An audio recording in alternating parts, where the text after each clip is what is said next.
और नरेंद्र मोदी स्टेडियम मोटेरा के उद्घाटन प्रसंग पर आज हम सब के बहुत आग्रहपूर्ण निवेदन को सम्मान करते हुए उपस्थित महामहिम राष्ट्रपति श्रीमान रामनाथ कोविंद जी, भारत की प्रथम महिला श्रीमती सविता कोविंद जी,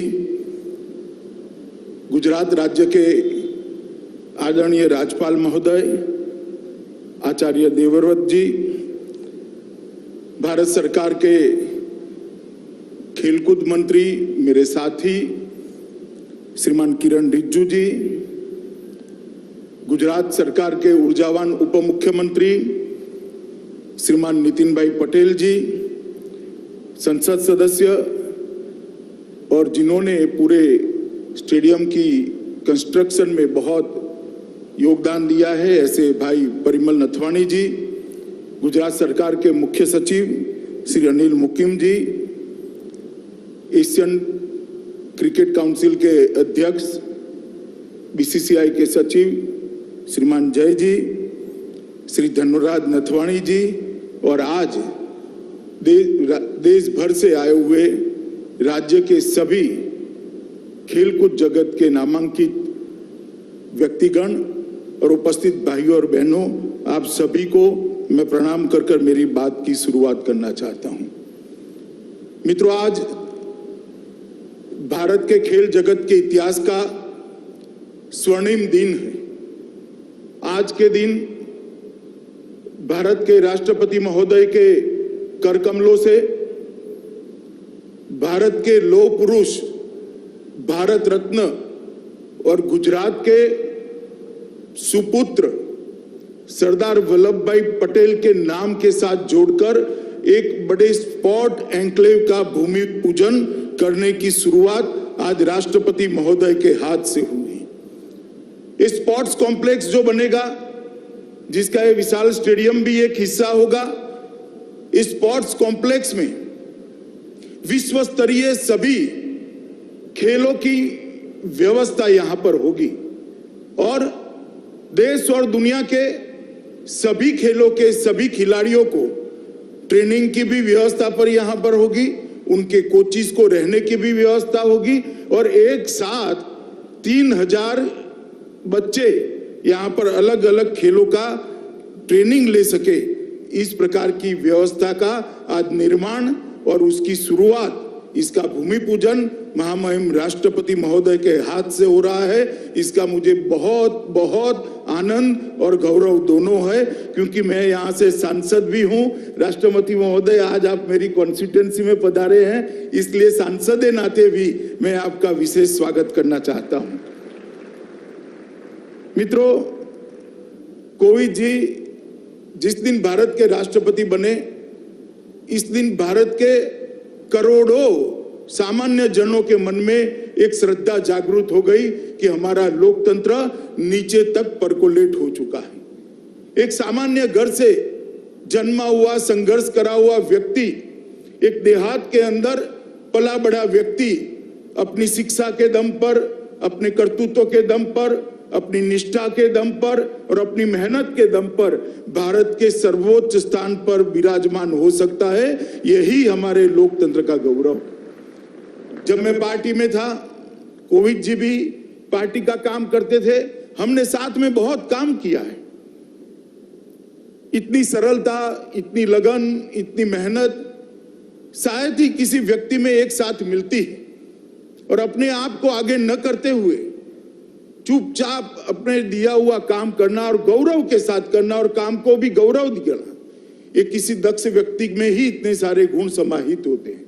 राष्ट्रपति बनने के बाद राष्ट्रपति भवन को उन्होंने आम जन के लिए खुला कर दिया और राष्ट्रपति भवन के अंदर कई ऐसी एक्टिविटियां की, कई ऐसी गतिविधियां की, जिसके माध्यम से राष्ट्रपति भवन लोगों को आज अपना लगने लगा है। और मैं मानता हूं इससे हमारे लोकतंत्र का गौरव बढ़ा है। और राष्ट्रपति महोदय, आज आप यहां पर उपस्थित हुए हैं, इसलिए मैं फिर से एक बार बड़े मन से, दिल की गहराइयों से आपको धन्यवाद कर मेरी बात की शुरुआत करना चाहता हूं। मित्रों, ये टोटल स्पोर्ट्स कॉम्प्लेक्स जो बनेगा सरदार पटेल स्पोर्ट्स संकुल, वो 233 एकड़ भूमि में बनेगा। ये देश का सबसे बड़ा स्पोर्ट्स कॉम्प्लेक्स बनेगा। इसके साथ नारायणपुरा में एक 18 एकड़ का एक नया स्पोर्ट्स कॉम्प्लेक्स बनेगा। तो ये sports enclave, Sardar Patel sports enclave, Narendra Modi stadium और नारायणपुरा में बनने वाला स्पोर्ट्स कॉम्प्लेक्स, ये तीनों मिलाकर किसी भी अंतरराष्ट्रीय स्पर्धा में खेलने वाले सभी खेलों को अंतरराष्ट्रीय स्तर पर खेलने की पूरी व्यवस्था एक ही शहर में एक ही जगह पे हो जाएगी। ये मुझे लगता है अहमदाबाद के लिए गौरव की बात है। मैं आज बताना चाहता हूं अहमदाबाद और देश के लोगों को कि तीनों चीजें मिलाकर सरदार पटेल स्पोर्ट्स एन्क्लेव, जिसका हिस्सा नरेंद्र मोदी स्टेडियम और नारायणपुरा में बनने वाला एक स्पोर्ट्स कॉम्प्लेक्स, ये तीनों चीजों को अगर मिलाते हैं तो 233 एकड़ भूमि पर कोई भी अंतरराष्ट्रीय खेल स्पर्धा करनी है, चाहे कॉमनवेल्थ गेम करने हो, चाहे एशियाड करना हो, चाहे ओलंपिक करना हो, अहमदाबाद 6 महीने के अंदर तैयार होकर खड़ा हो जाए। इस प्रकार का स्पोर्ट्स इंफ्रास्ट्रक्चर आज यहां पर बनने की शुरुआत हुई है। और इस स्पोर्ट्स इंफ्रास्ट्रक्चर के बनने के साथ ही अहमदाबाद भारत में स्पोर्ट्स सिटी के नाम से जाना जाएगा, जो हमारे प्रधानमंत्री नरेंद्र मोदी जी गुजरात के मुख्यमंत्री थे तब देखा हुआ उनका सपना था। मित्रों, आज मैं जब यहां पर इस कार्यक्रम में बोल रहा हूं तब मुझे मोदी जी का ये सभी जो सुविधाएं खड़ी हो रही है, इसके लिए उनकी जो दूरदर्शिता थी, उनका जो विजन था, उसका जिक्र अगर मैं नहीं करूंगा तो मेरी बात अधूरी रह जाएगी। मोदी जी जब गुजरात के मुख्यमंत्री बने, उन्होंने गुजरात के मंत्री में कहा कि गुजरातियों को 2 चीजों में आगे बढ़ना चाहिए, सब चीज में हम आगे, 2 चीजों को नहीं छोड़नी चाहिए, स्पोर्ट्स और दूसरा सेना में भर्ती। सेना में भर्ती का कोटा भी हमारा खाली रह जाता था और स्पोर्ट्स की दुनिया में भी गुजराती कहीं दूर दूर तक दूरबीन लेकर भी ढूंढो दिखाई नहीं पड़ते थे।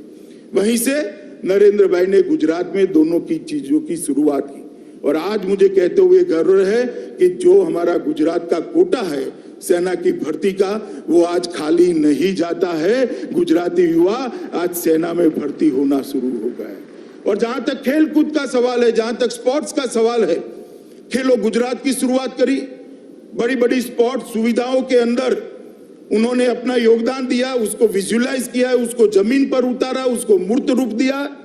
गुजरात क्रिकेट एसोसिएशन के अत्यंत व्यस्त होने के बावजूद मैं ही आग्रह करने गया था, हम सबके आग्रह का सम्मान करते हुए वो उसके अध्यक्ष बने और एक विजन से क्रिकेट का पैसा सिर्फ क्रिकेट में न रहे, सारे खेल को, सारे स्पोर्ट जगत को नर्सिंग करने का काम, इस विजन के साथ इन्होंने इसकी दूरदर्शिता के साथ उसी वक्त प्लानिंग की थी।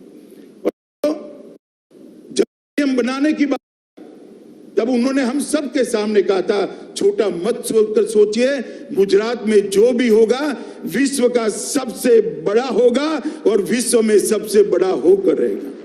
और जब ये स्टेडियम बना और जब कैपेसिटी तराश की गई, 1,32,000 दर्शक साथ में बैठकर क्रिकेट की मैच का लुत्फ उठा पाए, इस प्रकार का स्टेडियम श्री नरेंद्र मोदी के नाम से आज राष्ट्रपति महोदय ने अपने कर कमलों से उद्घाटित किया है, जो न केवल दुनिया का सबसे बड़ा क्रिकेट स्टेडियम है, दुनिया का सबसे बड़ा स्पोर्ट्स स्टेडियम है, जिसका नाम आज हमने हमारे देश के प्रधानमंत्री नरेंद्र मोदी जी के नाम से रखा है। ये जो सुविधाएं जो होने जा रही है, इसके पहले मैं थोड़ा क्रिकेट स्टेडियम के बारे में भी आपको बताना चाहता हूं मित्रों। 32 ओलंपिक साइज के फुटबॉल जितना ये मैदान है, 2,48,714 वर्ग मीटर का इसका क्षेत्रफल है, 1,14,126 घन मीटर कंक्रीट और 13,306 मैट्रिक टन लोहा इसके सुदृढ़ीकरण के लिए उपयोग में किया गया है। मित्रों, इसको सभी दृष्टि से संपूर्ण स्टेडियम बनाने का जीसीए की टीम ने प्रयास किया है और मैं आज उनको कहना भी चाहता हूं कि आपका प्रयास सफल प्रयास है।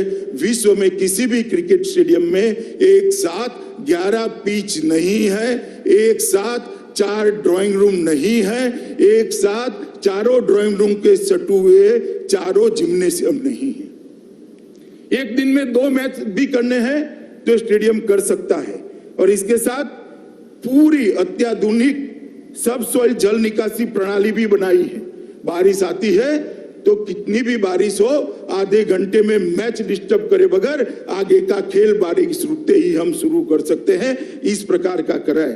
The field of play LED lights लगाए हैं जिसके कारण खिलाड़ी की परछाई पिच पर नहीं पड़ेगी, खिलाड़ी की परछाई ग्राउंड पर नहीं पड़ेगी और क्रिकेट के खिलाड़ी अपना क्रिकेट बहुत अच्छे तरीके से खेल पाएंगे और जिसमें 40 से 50% बिजली की बचत भी होने वाली है।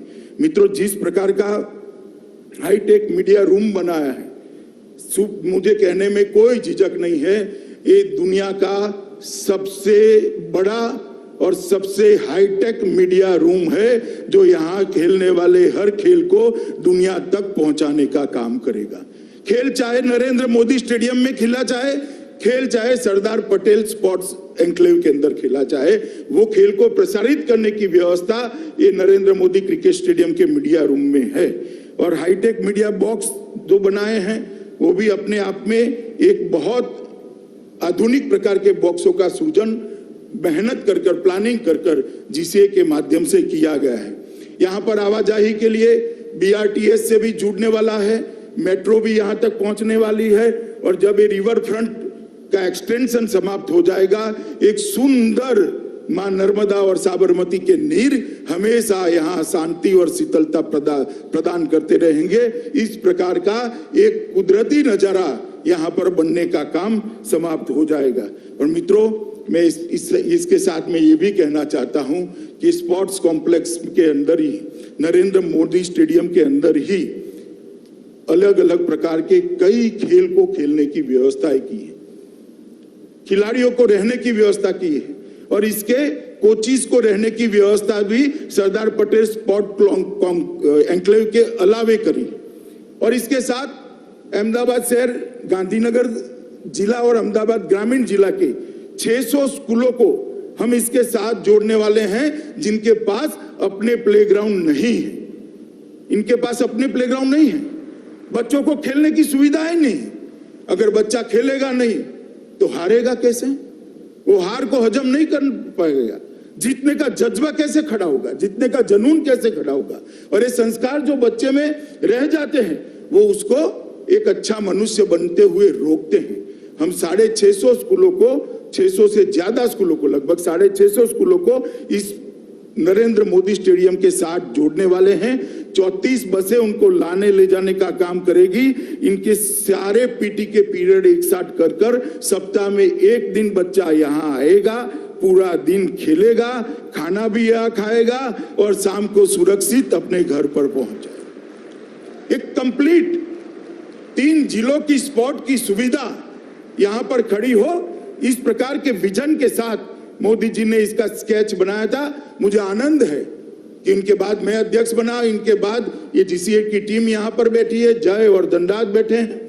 इन सब ने इकट्ठा होकर आज मोदी जी के विचार को जमीन पर उतारने का काम किया है और नरेंद्र मोदी स्टेडियम देश की सेवा करने के लिए यहाँ पर है।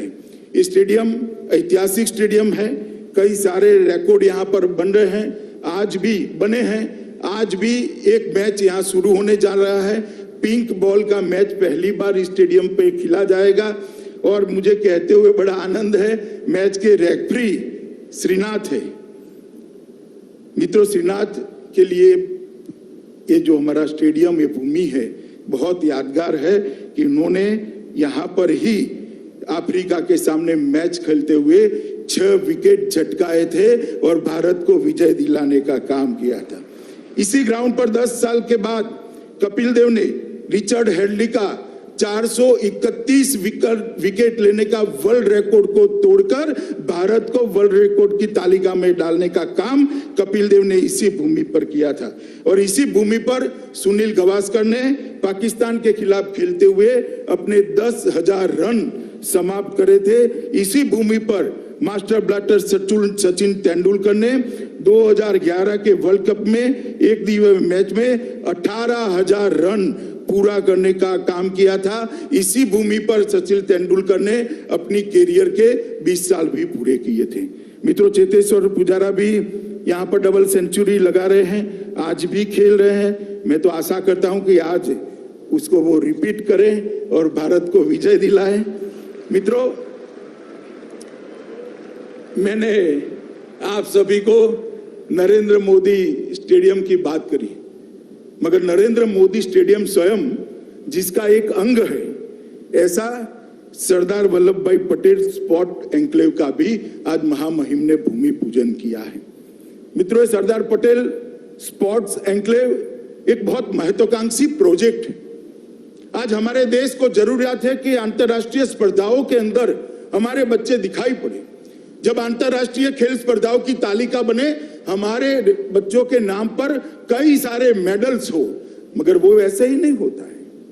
उनको खेलने के लिए इंफ्रास्ट्रक्चर बनाना पड़ेगा, इंटरनेशनल स्तर की कोचिंग की व्यवस्था करनी पड़ेगी, इंटरनेशनल कोच उपलब्ध कराने पड़ेंगे। और यही अगर सब एक जगह पे हो जाता है तो सोने में सुहागा होता है।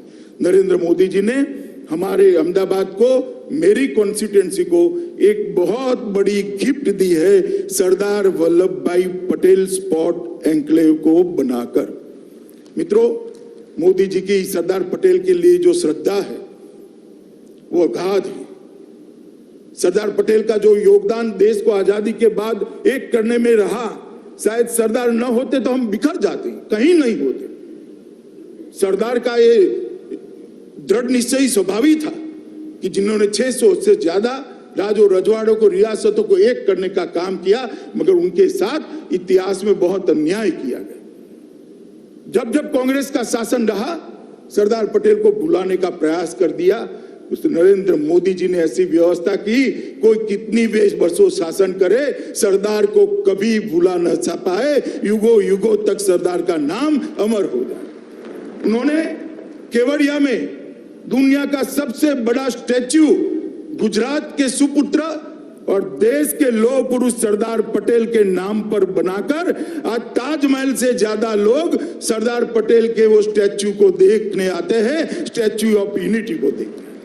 ये जवाब है उन लोगों को जो अपने परिवार के साथ सिमटे हैं। और आज मोदी जी के ही गाइडेंस से, मोदी जी की ही प्रेरणा से यहाँ सरदार पटेल स्पोर्ट्स एन्क्लेव बन रहा है, जो आने वाले कई सालों तक देश भर के बच्चों को दुनिया के खेल स्पर्धाओं में आगे आने के लिए एक बहुत अच्छा प्लेटफॉर्म देने का काम करेगा। मित्रों, स्पोर्ट्स कॉम्प्लेक्स जिसका एक हिस्सा नरेंद्र मोदी स्टेडियम है, कानपुरा का स्पोर्ट्स स्टेडियम भी रहेगा और गांधीनगर का क्रिकेट स्टेडियम भी रहेगा। ये सब मिलाकर कोई खेल ऐसा नहीं होगा जो ओलंपिक के अंदर खेला जाता होगा और इसको खेलने की सुविधा नहीं होगी। ओलंपिक के अंदर खेलने जाने वाले सारे खेल एक ही जगह पे खेलने की व्यवस्था आज नरेंद्र मोदी जी की प्रेरणा से, राष्ट्रपति महोदय के कर कमलों से इसका भूमि पूजन होने जा रहा है। और मित्रों, इसके साथ 3000 खिलाड़ियों को रहने की अलग से व्यवस्था है। 3000 बच्चे यहाँ रहकर अपने आप को, अपने कोच के मार्गदर्शन में अपने आप को आगे बढ़ा सकते हैं। 250 से ज्यादा अंतरराष्ट्रीय स्तर के कोचेस की रहने की व्यवस्था है। ढेर सारे बच्चे यहाँ पर बैठे हैं। मैं इनको कहना चाहता हूं कि आपको जो स्ट्रगल करनी पड़ी है, वो स्ट्रगल अगली पीढ़ी को न करनी पड़े, इसलिए पूरी सुविधा देश के प्रधानमंत्री जी आज बना रहे हैं। मित्रों, ये एन्क्लेव सभी अंतरराष्ट्रीय मानकों और उच्चतम खेल के सिद्धांतों के अनुसार तैयार किया गया है और किसी भी एक शहर में इस प्रकार की व्यवस्था भारत में नहीं है। इसीलिए मैंने कहा भारत का स्पोर्ट सिटी भी बनने के लिए तैयार खड़ा है और अहमदाबाद भारत का स्पोर्ट सिटी माना जाएगा। खेल के कई कुंभ, ये भूमि जो अभी दिखाई पड़ रही है साबरमती की, वहां पर आने वाले दिनों में होगा। ये टोटल, ये तीनों मिलाकर 233 एकड़ भूमि पर ये स्पोर्ट्स संकुल बनेगा और लगभग 93 लाख वर्ग फीट सिर्फ दाहिनी ओर है स्टेडियम को छोड़कर 93 लाख वर्ग फीट का स्पोर्ट्स संकुल होगा। लगभग 4600 करोड़ रुपए की लागत आएगी, 3200 करोड़ रुपए का सरकारी निवेश होगा, 1400 करोड़ रुपया public partners public PPP model पर इसको ले जाएंगे और गुजरात सरकार ने, नितिन जी यहाँ बैठे हैं, मैं उनका और विजय भाई का धन्यवाद करना चाहता हूं कि बहुत बड़ी भूमि भी यहाँ पर देने का काम गुजरात सरकार ने किया है। मित्रों, ट्रैक एंड फील्ड तथा फुटबॉल के लिए 50,000 लोगों की बैठने की क्षमता वाला एक एथलेटिक स्टेडियम यहाँ बनेगा। एकाधिक दर्शक खेल के लिए 12,000 लोगों की सुविधा वाला इंडोर स्टेडियम बनेगा। एक और इंडोर स्टेडियम बनेगा जिसके अंदर 15,000 लोग बैठ पाएंगे और 15,000 लोगों की हॉकी स्टेडियम भी बनेगा। जैसे आज यहाँ नरेंद्र मोदी क्रिकेट स्टेडियम का नामकरण हुआ है, महामहिम के नाम से ही हॉकी के जादूगर ध्यानचंद जी के नाम से वो हॉकी स्टेडियम का भी भूमि पूजन आज ही महामहिम के हाथों से पूरा हुआ है। ये सारे तीनों सुविधाएं होकर कुल मिलाकर 20 स्टेडियम बनेंगे स्पोर्ट्स के बढ़ावा देने के लिए, स्पोर्ट की सुविधा को आगे बढ़ाने के लिए और दूरदर्शिता के साथ खिलाड़ियों को खेलने की व्यवस्था करने के लिए, और जो खिलाड़ियों ने देश को अंतर्राष्ट्रीय स्तर पर नामना दिलाई है वो सभी के नाम पर ये हर एक स्टेडियम का नामकरण किया जाएगा, जिससे कि खेल को बढ़ावा देने वालों को भी प्रेरणा मिलेगी, खेल के कोचिज को भी प्रेरणा मिलेगी और खेलने वालों को भी प्रेरणा मिलेगी। एक तरफ से ये बहुत कंप्लीट स्पोर्ट संकुल बनने जा रहा है। यहाँ पर लगभग 3,000 अपार्टमेंट्स बनेंगे जिसमें 12,500 बच्चे रह पाएंगे। 3,000 अपार्टमेंट और 12,500 बच्चे एक साथ यहाँ पर कोचिंग कर पाए, इस प्रकार की व्यवस्था की है। 250 कोच बनेंगे, लगभग 12,000 कार और 35,000 टू व्हीलर्स के पार्किंग की व्यवस्था भी यहाँ पर होनी है और मेट्रो भी आगे बढ़ेगी तब यहाँ तक पहुंच जाएगी। एक प्रकार से एक शहर के अंदर शहर को जोड़ने का, स्पोर्ट्स कॉम्प्लेक्स के जोड़ने का, सरदार पटेल स्पोर्ट एन्क्लेव से जोड़ने का एक बहुत अच्छा इंफ्रास्ट्रक्चर भी आगे बढ़ने जा रहा है। नारायणपुरा के अंदर लगभग 17 एकड़ से बड़ी जमीन के अंदर 77,000 चौरस मीटर के एरिया में 458 करोड़ के रुपए की लागत से एक दूसरा स्पोर्ट्स कॉम्प्लेक्स भी बनने जा रहा है जिसका भी नामकरण होना बाकी है। मेरे लिए आनंद की बात है, रिज्जू जी यहाँ बैठे हैं, अभी बजट के बाद इन्होंने इसको अप्रूव किया है और मेरे लिए आनंद की बात है गांधीनगर स्टेडियम भी मेरी कॉन्स्टिट्यूएंसी में है, नरेंद्र मोदी स्टेडियम भी मेरी कॉन्स्टिट्यूएंसी में है, सरदार पटेल एन्क्लेव भी मेरी कॉन्स्टिट्यूएंसी में है और ये नारायणपुरा का स्पोर्ट्स कॉम्प्लेक्स भी मेरी कॉन्स्टिट्यूएंसी में होने वाला है। तो पूरा खेल का इंफ्रास्ट्रक्चर गांधीनगर लोकसभा क्षेत्र में होने वाला है, इसका मुझे बहुत आनंद है। एथलेटिक स्टेडियम बिल्डिंग वहां पर एक बनने वाला है जिसके अंदर अलग अलग प्रकार के 33 खेलों को खेला जाएगा। मल्टी स्पोर्ट स्टेडियम भी वहां पर बनने वाला है। टेनिस स्टेडियम बहुत बड़ा इंटरनेशनल स्टैंडर्ड का बनने वाला है। एक्वेटिक स्टेडियम बिल्डिंग भी वहां पर एक बनने वाला है। स्विमिंग पूल की भी सारी व्यवस्थाएं वहां पर बनने वाली है और कुल मिलाकर वहां पर भी 6,000 वाहनों के पार्किंग की व्यवस्था भी करी है। ये सारी सुविधाओं को विजुलाइज कर संकलित किया गया है जिससे रिपीटेशन भी न हो, अंतर्राष्ट्रीय स्तर की भी बने और जब कोई अंतर्राष्ट्रीय स्पर्धा के लिए अहमदाबाद शहर को और भारत को बिडिंग करना है तब वो 50 किलोमीटर के दायरे में जो अंतर्राष्ट्रीय स्तर का मानांक माना गया है, ये सारी सुविधाएं 50 किलोमीटर के दायरे में भी होगी। इसकी ट्रांसपोर्टेशन की भी व्यवस्था होगी। एक संपूर्ण दूरदर्शिता के साथ अहमदाबाद के अंदर इतने बड़े स्पोर्ट सुविधाओं का आज भूमि पूजन, लोकार्पण सब होने जा रहा है। मैं आज इतना जरूर कहना चाहता हूं, मैं मोदी जी के साथ 2003 से काम कर रहा हूं, वैसे तो 2080 से काम कर रहा हूं, मगर मोदी जी मुख्यमंत्री बने और मैं उनकी मंत्रिमंडल का सदस्य था। वो वहां पर प्रधानमंत्री बने, मैं पार्टी का राष्ट्रीय अध्यक्ष बना। आज दूसरी बार वो प्रधानमंत्री बने, मैं उनकी मंत्रिमंडल में उनका साथी के नाते काम करता हूं। मित्रों, उन्होंने हमेशा कहा है कि जब तक खेल में युवा आगे नहीं बढ़ सकता है, देश के लिए युवा कुछ नहीं कर सकता है। और इसलिए इन्होंने खेलो इंडिया की शुरुआत की, फिट इंडिया मूवमेंट को हाथ में लिया और खेलो इंडिया की शुरुआत को 2018 में जो हुई, इतनी अच्छी सफलता मिली है जिसके कारण अब आप कोई भी स्पर्धा हो, कॉमनवेल्थ की हो, एशियाड की हो, ओलंपिक की हो, तालिका के अंदर भारतीयों के नाम दिखाई पड़ रहे हैं। एक पारदर्शी चयन की प्रक्रिया बनाई, इनके कोचिंग की व्यवस्था करी, इनको उचित कैलोरी में, उचित मात्रा में आहार मिल पाए, इसके लिए दुनिया भर के एक्सपर्ट को भारत सरकार ने रखा और एक बजट के अंदर मस्त मोटी बढ़ोतरी कर स्पोर्ट की सुविधाओं को बढ़ाने का काम करा और तहसील तक स्पोर्ट्स को नीचे तक, तहसील तक परकोलेट करने के लिए उन्होंने बहुत पेन लेके आगे बढ़े हैं। और मैंने इस बात को बहुत नजदीक से देखा है और देश में एक स्पोर्ट्स यूनिवर्सिटी भी मणिपुर में उन्होंने बनाई, नॉर्थ ईस्ट स्पोर्ट्स में सबसे आगे होता है, वहां पर बनाई और आज अहमदाबाद में पूरी स्पोर्ट्स की सुविधाएं बनने जा रही है। मैं मानता हूं मित्रों कि ये दिन अब दूर नहीं है कि आने वाले दिनों में एशियाड हो या ओलंपिक हो, हमें हमारे लोगों के, हमारे खिलाड़ियों के नाम हर तालिका के अंदर सिल्वर, गोल्ड लेते हुए नजर आए।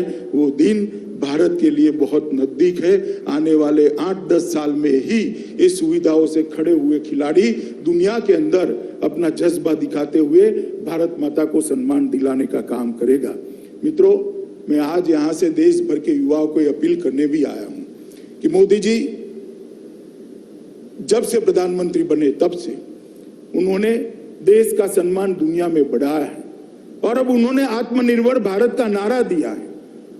आत्मनिर्भर भारत का नारा का मतलब सिर्फ अर्थतंत्र के अंदर आत्मनिर्भरता नहीं है, हर क्षेत्र के अंदर आत्मनिर्भरता होनी चाहिए और खेलों के अंदर भी आत्मनिर्भरता होनी चाहिए और खेलों पर भी, खेलों की दुनिया में भी भारत का नाम दुनिया में सर्वोच्च जगह पर रखने का लक्ष्य लेकर हमारे युवाओं ने परिश्रम करना चाहिए। जहां तक इंफ्रास्ट्रक्चर का सवाल है, जहां तक कोचिंग का सवाल है, जहां तक एक वायुमंडल बनाने का सवाल है, मैं आपको मोदी जी की ओर से गारंटी देता हूं, नरेंद्र मोदी सरकार 1 इंच भी आपकी मेहनत से पीछे नहीं हटेगी। चाहे इंफ्रास्ट्रक्चर देने की बात हो, चाहे वायुमंडल देने की बात हो, चाहे प्लेटफॉर्म देने की बात हो, मगर हमारा युवा आए, खेलों को अपनाएं, खेलों को अपनी कैरियर बनाएं और आगे बढ़े और दुनिया में, खेलों की दुनिया में भारत का नाम रोशन करे। और आज ये जो सुविधाएं यहाँ हो रही है, मुझे बहुत आनंद है कि ये एक शुरुआत है, अंत नहीं है और हम सबका सौभाग्य है कि शुरुआत करने के लिए हमारे महामहिम राष्ट्रपति स्वयं पधारे हैं। उनके प्रेरणा से, उनके करकमलों से आज जो यहाँ पर काम शुरू हो रहा है, ये निश्चित ही दुनिया में भारत को यश दिलाएगा, दुनिया में भारत को विजय दिलाएगा और मोदी जी का जो आत्मनिर्भर भारत का सपना खेलों के क्षेत्र में भी हम पूरा करेंगे। मित्रों, फिर से एक बार अहमदाबाद के सभी लोगों को और देश भर के खिलाड़ियों और खेल प्रेमियों को सरदार पटेल स्पोर्ट्स एन्क्लेव और नरेंद्र मोदी स्टेडियम, जो विश्व का सबसे बड़ा स्टेडियम है, इसके लिए मैं हृदय पूर्वक की सबको शुभकामनाएं भी देता हूं और खिलाड़ियों को बहुत बहुत बधाई देता हूं। और जो 650 स्कूलों के बच्चे यहाँ खेलने आने वाले हैं, उनके माँ बाप, उनके अभिभावकों को भी मैं अपील करना चाहता हूं कि बच्चे को मैदान में खेलने दीजिएगा, मिट्टी के अंदर छोड़िएगा, तभी जाकर वो सफल नागरिक बन पाएंगे। हार को पचाने की आदत पड़ेगी, जीतने का जज्बा आएगा, जीत की आदत पड़ेगी, तो जो काम करेगा उसमें वो आपका नाम रोशन करेगा। सभी अभिभावक खेलों के लिए अपने बच्चे को ये स्पोर्ट्स कॉम्प्लेक्स और नरेंद्र मोदी स्टेडियम के भेजने का संकल्प करें। यही अभ्यर्थना के साथ मैं फिर से एक बार महामहिम को मेरी ओर से धन्यवाद करते हुए मेरी बात को समाप्त करता हूं। भारत माता की जय।